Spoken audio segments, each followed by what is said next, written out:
प्यारे बच्चों, class 12 mathematics chapter 5 continuity and differentiation शुरू करने जा रहे हैं। मोस्ट इम्पॉर्टेंट चैप्टर, क्योंकि इसकी ज़रूरत +1 स्टूडेंट्स को भी है। डिफरेंशिएशन, इंटीग्रेशन वहाँ यूज़ होता है। इस चैप्टर को समझने के लिए ना कुछ छोटे कॉन्सेप्ट्स है, उसे समझना बहुत ज़रूरी है। ये मैं तो कुछ लिखे हुए हैं, जैसे क्वांटिटी है। Anything which is capable of being treated upon mathematical operation is called quantity। उसे quantity कह देते हैं।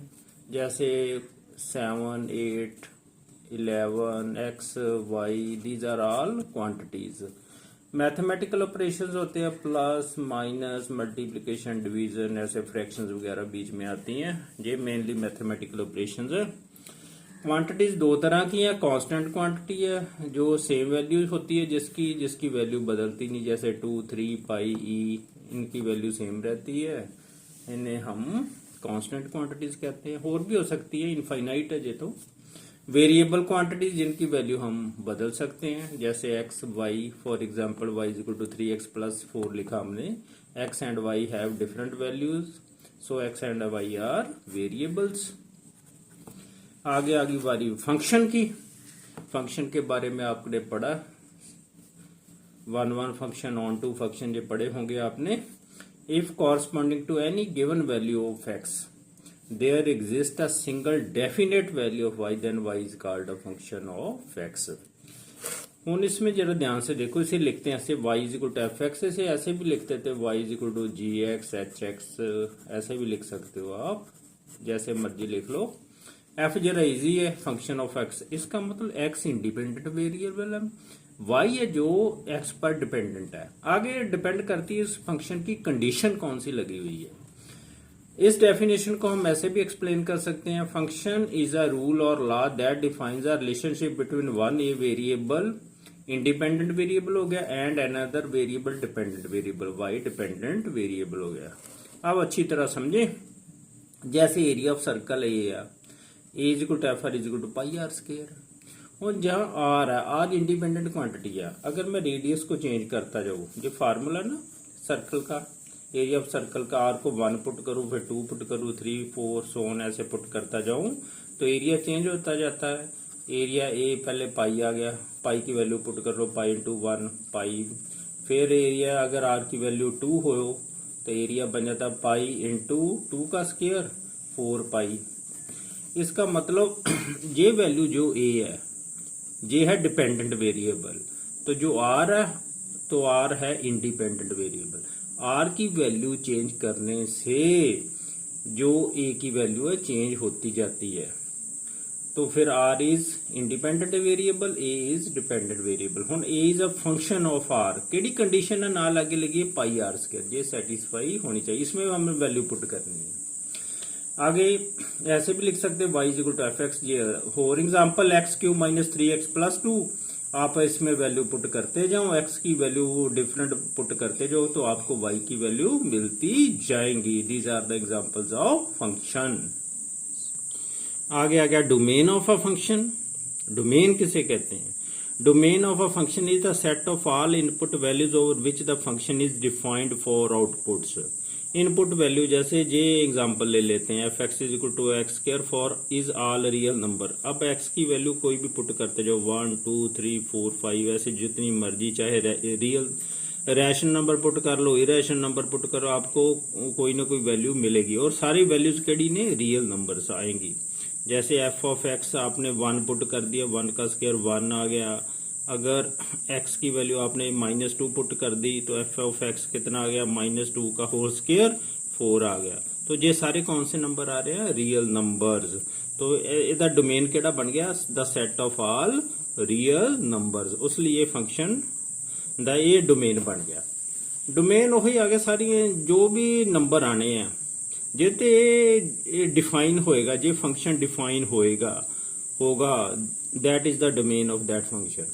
वो सारे नंबर जो इसनों डिफाइन करते हैं, इस जी कंडीशन लिखी हुई है f(x) = x²। अब और एग्जांपल देखो, डोमेन ऑफ gx = 1/x है। Is all real number except x is equal to 0।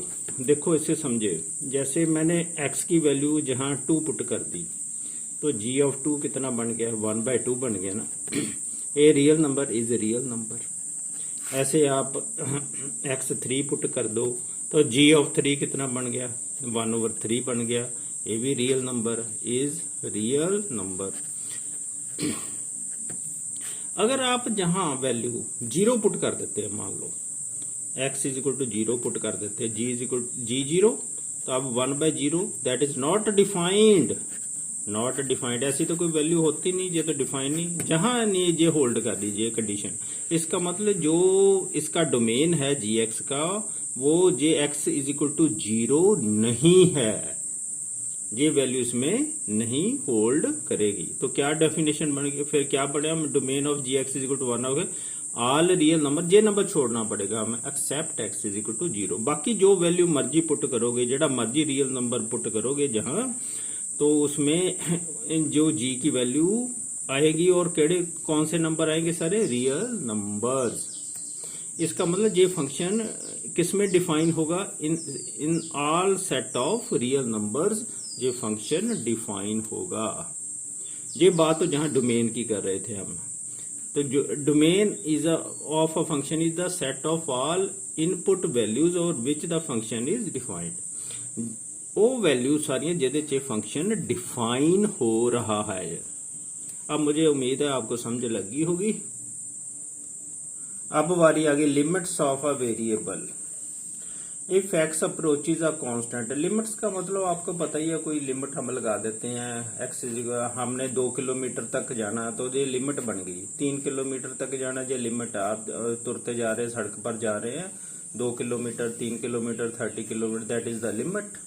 जहां भी वैसे ही है बात, आप जैसे समझते हैं जरा, ये मैथमेटिकल अप्रोच है। If a variable x approaches a constant A in such a manner that absolute difference between x and a remains less than any positive number, x or minus a should be less than a positive number, positive number से कम होना चाहिए। ਇਹਦਾ मतलब जो x है वो किसको approach कर रहा है, a को, पर a के इक्वल नहीं आ रहा, थोड़ा वैल्यू उसकी नजदीक रह रही है लेकिन a के पूरा a के पास नहीं आ रहा। ये मतलब होता है लिमिट। लिखा of any positive number however small then a is called the limit of x. कहने का मतलब, ये मैं अभी समझाता हूं, डिनोटेड, इसे ऐसे डिनोट कर, एक्स अप्रोचेज ए, एक्स अप्रोचेज ए, एक्स ए को अप्रोच तो कर रहा है लेकिन इसके बराबर नहीं है, इसके बिल्कुल नजदीक तो आ जाएगा पर इक्वल नहीं होगा। तो इसकी एग्जांपल एक अच्छी तरह समझते हैं। लो जी मैं फिगर दोबारा बनाता हूं, लो जहां बना देता हूं, फिर समझ लग जाएगी आपको। लो ये एक नंबर लाइन है, ये पॉइंट है 1। अब 1 को हम इधर से भी अप्रोच कर सकते हैं, इधर से भी अप्रोच कर सकते हैं। लो हम जहां 3 पॉइंट ले लेते हैं, 1 2 3, एक जैसे, एक ही इधर, 3 भी एक जैसे ले लेते हैं। तो ये नंबर हम मेरा है 0.9, ये है 0.8, 0.7। हम 0.8 से चलते हैं, पहले लेफ्ट हैंड साइड से चलते हैं। लो जी मैं एक इक्वेशन ले ली है, y is equal to f x is equal to x square minus 1 बटा एक्स माइनस 1। अब मैं इधर से लेफ्ट हैंड साइड से अप्रोच कर रहा हूं, किसे, 1 की तरफ जा रहा हूं। पहली पॉइंट की पहली वैल्यू 0.7, इसे छोड़ देते हैं, 0.8 ले लेते हैं। 0.8 में ये वैल्यू पुट करी, f x is equal to 0.8 का होल स्क्वायर माइनस 1 बटा 0.8 माइनस 1। इसे आप सॉल्व करते हैं तो 0.64 माइनस 1 बटा माइनस 0.2, इसे सब्ट्रैक्ट करोगे, ये माइनस 0.36 बटा माइनस 0.2, इसे काट दो, माइनस से माइनस 2, 0 ये आ गया 1.8 आ जाना काट के, तो ये आ गई वैल्यू 1.8। अब मैं x की वैल्यू 0.9 पुट करता हूं, तो जहां इस इक्वेशन में 0.9 पुट करता हूं, देखो क्या बनता है, 0.9 का होल स्क्वायर माइनस 1 बटा 0.9 माइनस 1। इसको आप ऐसे सॉल्व करोगे तो कितनी वैल्यू आ गई, लो इसकी अगर आप कैलकुलेशन करेंगे J1 0.81 माइनस 1 बटा माइनस 0.1, इसे सॉल्व करोगे तो ये माइनस से माइनस कट गया तो ये आ गई 1.9।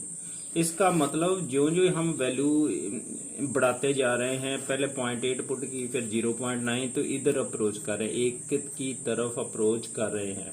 अब मैं वैल्यू जहां लेता हूं कितनी 0.99, अब देखिए क्या बनता है। तो अब हमने वैल्यू इसमें पुट कर दी, कितनी पुट कर दी, x इज इक्वल टू 0.99।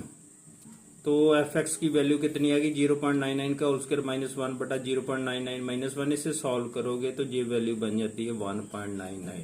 तो किधर अप्रोच कर रहे हैं, 1 की तरफ हम नजदीक पहुंच रहे हैं।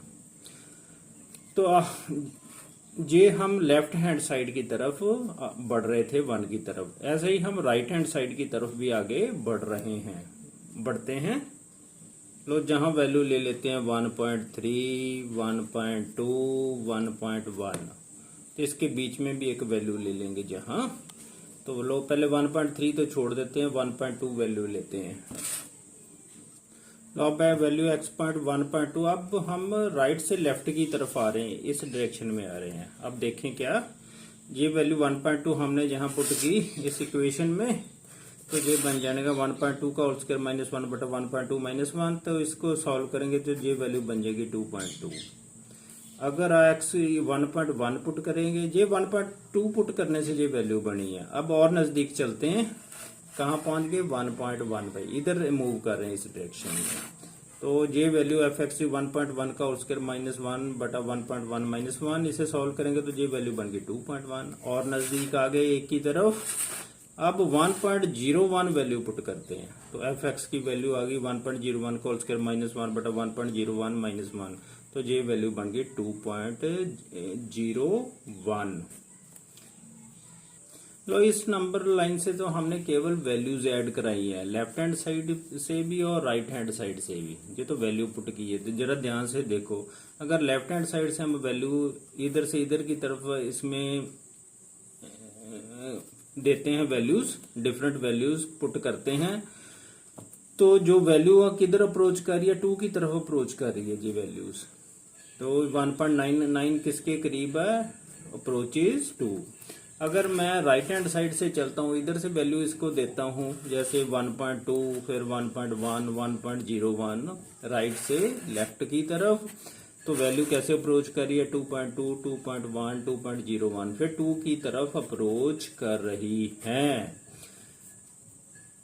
इसका मतलब क्या हुआ, as we approach x approaches 1, जो x 1 को अप्रोच कर रहा है, चाहे लेफ्ट हैंड साइड से चाहे राइट हैंड साइड से, तो एफ एक्स किधर अप्रोच कर रहा है, 2 की तरफ अप्रोच कर रहा है। दिस मीन्स लिमिट एग्जिस्ट, कैसे एग्जिस्ट करती, limit x tending to 1 approaches 1, L T का मतलब होता है लिमिट, एल आई एम नाल भी लिख देने हैं, एक्स स्क्वायर माइनस 1, यही इक्वेशन, बटा x माइनस 1, तो किसके बराबर आ गया, 2 के बराबर। चाहे लेफ्ट हैंड साइड से हम अप्रोच कर रहे हैं चाहे राइट हैंड, दोनों ही तरफ से हमारी कितनी वैल्यू आ रही है, कहां किधर अप्रोच कर रहे हैं, 2। ये जो वैल्यू जो अप्रोच कर रही है 1, 2, 3 कुछ भी हो सकती है value, that is called the limit of a function. इसका मतलब दो तरह की लिमिट होगी हमारे पास, एक लेफ्ट हैंड लिमिट, एक होगी राइट हैंड लिमिट। लेफ्ट की तरफ अप्रोच करा तो उसे हम लेफ्ट हैंड लिमिट कह देंगे, जो राइट की तरफ से इधर अप्रोच कर रही है उसे कहते हैं राइट हैंड लिमिट। अगर ये दोनों की वैल्यू इक्वल आ जाती है, वैल्यू ऑफ द फंक्शन, तो हम कह देते हैं द फंक्शन इज कॉन्टिन्यूस। उसकी बात उस बाद में करते हैं। मान लो हम ये क्वेश्चन को अलजेब्रिकली सॉल्व करना चाहते हैं, तो कैसे करेंगे, तो इसके पहले फैक्टराइजेशन बना लो, एक्स स्क्वायर माइनस ए स्क्वायर वाला formula x plus 1 into x minus 1 आ गया ना, फैक्टराइजेशन कर लो, लिमिट एल टी नाल भी लिख सकते हो, ऐसे भी एल आई एम नाल भी लिख देने, ऐसे भी लिख देते हैं, लिमिट एक ही बात है। नीचे एक्स माइनस 1 ये कट गया, जी आ गया limit x tending to 1 approaches 1 x plus 1 value जहां पुट कर दो 1 प्लस 1 तो आंसर कितना आ जाना 2।